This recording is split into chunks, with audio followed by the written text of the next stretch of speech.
श्री परमात्मने नमः। भक्तजनों, आप सभी को मेरा सादर प्रणाम। आज हम श्रीमद् भगवत गीता के चौथे अध्याय का पाठ करेंगे। तो हम चौथे अध्याय के पाठ शुरू करते हैं। इसके उपरांत श्री कृष्ण महाराज बोले, हे अर्जुन, मैंने उस अविनाशी योग को कल्प के आदि में सूर्य के प्रति कहा था और सूर्य ने अपने पुत्र मनु के प्रति कहा और मनु ने अपने पुत्र राजा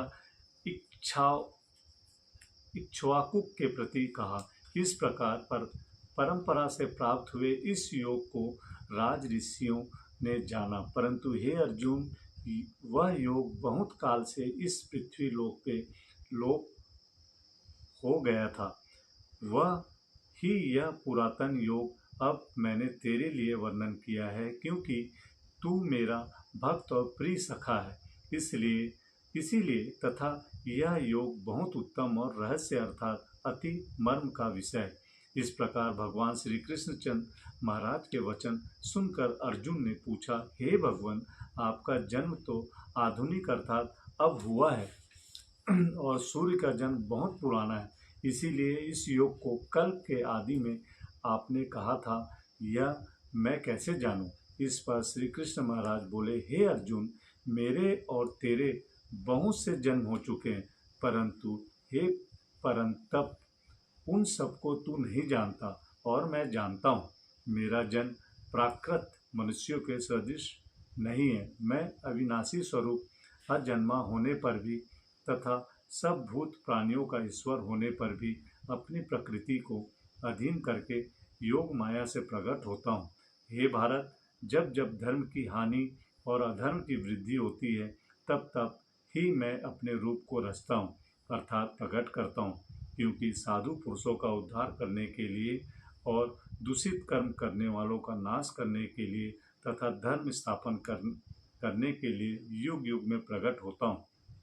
इसलिए ये अर्जुन, मेरा वह जन्म और कर्म दिव्य अर्थात अलौकिक है। इस प्रकार जो मनुष्य तत्व से जानता है, वह शरीर को त्याग कर फिर जन्म को नहीं प्राप्त होता है, किंतु मुझे ही प्राप्त होता है। हे अर्जुन, पहले भी राग, भय और क्रोध से रहित अनन्य भाव से मेरे को स्थित वाले मेरे शरण हुए बहुत से पुरुष ज्ञान रूप तप से पवित्र हुए मेरे स्वरूप को प्राप्त हो चुके हैं, क्योंकि ये अर्जुन, जो मेरे को जैसे भजते हैं, मैं भी उनको वैसे ही भजता हूँ। इस रहस्य को जानकर ही बुद्धिमान मनुष्यगण सब प्रकार से मेरे मार्ग के अनुसार चलते हैं। जो मेरे को तत्व से नहीं जानते, वे पुरुष इस मनुष्य लोक में कर्मों के फल को चाहते हुए देवताओं को पूजते हैं और उनके कर्मों से उत्पन्न हुए सिद्धि भी शीघ्र ही होती है, परंतु उनको मेरी प्राप्ति नहीं होती। इसलिए तू मेरे को ही सब प्रकार से भज। हे अर्जुन, गुण और कर्मों के विभाग में ब्राह्मण, क्षत्रिय, वैश्य और शुद्र मेरे द्वारा रचे गए।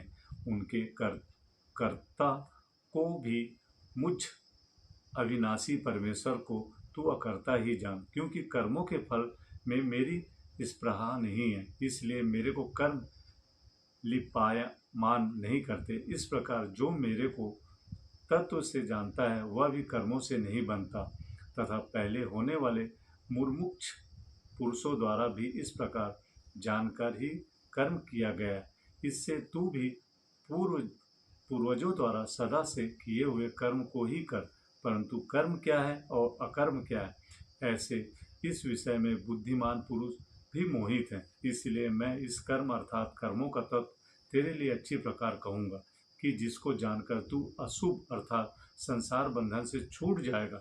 कर्म का स्वरूप भी जानना चाहिए और अकर्म का स्वरूप भी जानना चाहिए तथा निषिद्ध कर्म का स्वरूप भी जानना चाहिए, क्योंकि कर्म की गति गहन है। जो पुरुष कर्म में अर्थात अहंकार रहित की हुई संपूर्ण चेष्टाओं में अकर्म अर्थात वास्तव में उनका ना होना पना देखे, और जो पुरुष अकर्म में अर्थात अज्ञानी पुरुष द्वारा किए हुए संपूर्ण क्रियाओं के त्याग में भी कर्म को अर्थात त्याग रूप क्रिया को देखे, वह पुरुष मनुष्य में बुद्धिमान है और वह योगी संपूर्ण कर्मों का करने वाला है।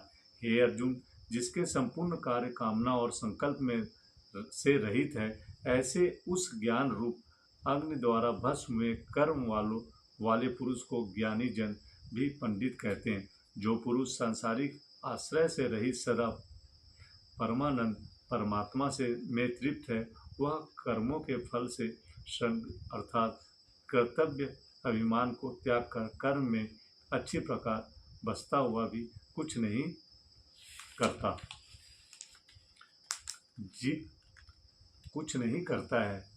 जीत लिया है अंतःकरण और शरीर जिसने, तथा त्याग दी है संपूर्ण भोगों को की सामग्री जिसने, ऐसा आशा रहित पुरुष केवल शरीर संबंधी कर्म को करता हुआ भी पाप को नहीं प्राप्त होता। अपने आप को जो कुछ आप प्राप्त हो उसमें ही संतुष्ट रहने वाला और हर्ष शोकादि द्वंद्वों से अतीत हुआ तथा मत्सरता अर्थात ईर्ष्या से रहित सिद्धि और असिद्धि में समत्व भाव वाला पुरुष कर्मों को करके भी नहीं बंधता, क्योंकि आसक्ति से रहित ज्ञान में स्थित हुए चित्त वाले यज्ञ के लिए आचरण करते हुए मुक्त पुरुष के संपूर्ण कर्म नष्ट हो जाते हैं। उन यज्ञ के लिए आचरण करने वाला पुरुषों में से कोई तो इस भाव से यज्ञ करते हैं कि अर्पण अर्थात सुवादिक भी ब्रह्म है और हवि अर्थात हवन करने योग्य द्रव्य भी ब्रह्म है, और ब्रह्म रूप अग्नि में ब्रह्म रूप कर्ता के द्वारा जो हवन किया गया है वह भी ब्रह्म ही है। इसलिए ब्रह्म रूप कर्म में समाधिस्थ हुए उस पुरुष द्वारा जो प्राप्त होने योग्य है वह भी ब्रह्म ही है, और दूसरे योगी जन देवताओं के पूजन रूप यज्ञ को ही अच्छी प्रकार उपासते हैं अर्थात करते हैं, और दूसरे ज्ञानी जन पर ब्रह्म परमात्मा रूप अग्नि से यज्ञ के द्वारा ही यज्ञ को हवन करते हैं। अन्य योगी जन श्रोतादिक तथा इंद्रियों को संयम अर्थात स्वाधीनता रूप अग्नि में हवन करते हैं, अर्थात इंद्रियों को विषयों से रोककर अपने वश में कर लेते हैं, और दूसरे योगी लोग शब्दादिक विषयों को इंद्रिय रूप अग्नि में हवन करते हैं, अर्थात राग द्वेष रहित इंद्रियों द्वारा विषयों को ग्रहण करते हुए भी भस्म रूप करते हैं। दूसरे योगी जन संपूर्ण इंद्रियों की चेष्टाओं को तथा प्राणों के व्यापार को ज्ञान से प्रकाशित हुई परमात्मा में स्थित रूप योगाग्नि में हवन करते हैं।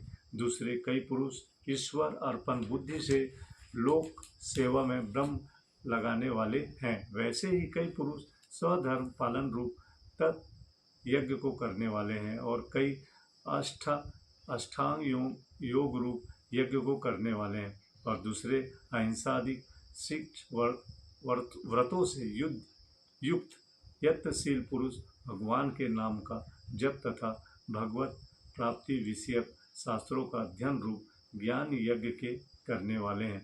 दूसरे योगी जन अपावन वायु में प्राण वायु को हवन करते हैं। वैसे ही अन्य योगी जन प्राण वायु में अपान वायु को हवन करते हैं, तथा अन्य योगी जन प्राण और अपान की गति को रोककर प्राणायाम के परायण होते हैं। दूसरे नियमित आहार करने वाले योगी जन प्राणों को प्राणों में ही हवन करते हैं। इस प्रकार यज्ञों द्वारा नाश हो गया है पाप, जिनका ऐसा सब ही पुरुष यज्ञों को जानने वाले हैं। हे कुरुश्रेष्ठ अर्जुन, यज्ञों के परिणाम रूप ज्ञानामृत को भोगने वाले योगी जन सनातन पर ब्रह्म परमात्मा को प्राप्त होते हैं, और यज्ञ रहित पुरुष को यह मृत्यु लोक भी सुखदायक नहीं है।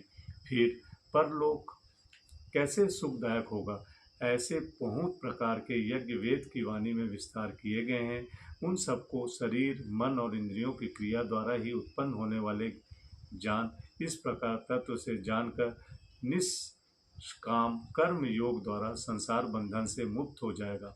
हे अर्जुन, सांसारिक वस्तुओं से सिद्ध होने वाले यज्ञ से ज्ञान रूप यज्ञ सब प्रकार श्रेष्ठ है, क्योंकि हे पार्थ, संपूर्ण याव मात्र कर्म ज्ञान में शेष होते हैं, अर्थात ज्ञान उनकी पराकाष्ठा है। इसलिए तत्व को जानने वाले ज्ञानी पुरुषों से भली प्रकार दंडवत प्रणाम तथा सेवा और निष्कपट भाव से किए हुए प्रश्न द्वारा उस ज्ञान को जान। वे कर्म को जानने वाले ज्ञानी जन तुझे उस ज्ञान का उपदेश करेंगे कि जिसको जानकर तू फिर इस प्रकार मोह को प्राप्त नहीं होगा। और ये अर्जुन, जिस ज्ञान के द्वारा सर्वव्यापी अनंत चेतन रूप हुआ अपने अंतर्गत समष्टि बुद्धि के आधार संपूर्ण भूतों को देखेगा और उसके उपरांत मेरे में अर्थात सच्चिदानंद स्वरूप में एक ही भाव हुआ सच्चिदानंद मैं ही देखेगा। यदि तू सब पापियों से भी अधिक पाप करने वाला है तो भी ज्ञान रूप नौका द्वारा निसंदेह संपूर्ण पापों को अच्छी प्रकार तर जाएगा। हे अर्जुन, जैसे प्रज्वलित अग्नि ईंधन को भस्ममय कर देता है, वैसे ही ज्ञान रूप अग्नि संपूर्ण कर्मों को भस्ममय कर देता है। इसलिए इस संसार में ज्ञान के समान पवित्र करने वाला निसंदेह कुछ भी नहीं है। इस ज्ञान को कितने ही काल से अपने आप समस्त बुद्धि रूप योग के द्वारा अच्छी प्रकार शुद्धांतकरण हुआ पुरुष आत्मा में अनुभव करता है।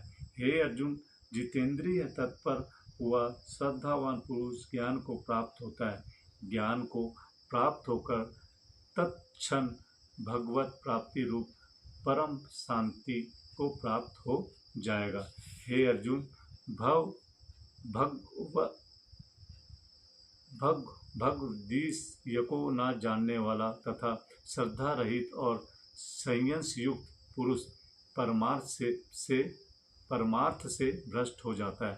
उनमें भी संयम युक्त पुरुष के लिए तो न सुख है, न यह लोक, न परलोक, अर्थात यह लोक और परलोक दोनों ही उसके लिए भ्रष्ट हो जाते हैं। हे धनंजय, समत्व बुद्धि रूप योग द्वारा भगवत दर्पण कर दिए हैं और संपूर्ण कर्म जिसने और ज्ञान द्वारा नष्ट हो गए हैं। सब संयम जिसके ऐसे परमात्मा परायण पुरुष को कर्म नहीं बांधते हैं। इससे हे भरतवंशी अर्जुन, तू समस्त बुद्धि रूप योग में स्थिर हो और अज्ञान से उत्पन्न हुए हृदय में स्थित इस अपने संयम को ज्ञान रूप तलवार द्वारा छेदन करके युद्ध के लिए खड़ा हो। तो यहाँ पर श्रीमद् भगवद गीता के चौथे अध्याय का पाठ समाप्त होता है। अब अगले हम जो पाठ करेंगे वो श्रीमद् भगवद गीता के 5वें अध्याय का महत्व का ही पाठ करेंगे दोस्तों मित्रों। तो यहाँ पर हमारा ये पाठ समाप्त होता है जिसका जो चौथे अध्याय का। तो यहाँ पर हम विराम करते हैं। ओम नमो नारायणाय।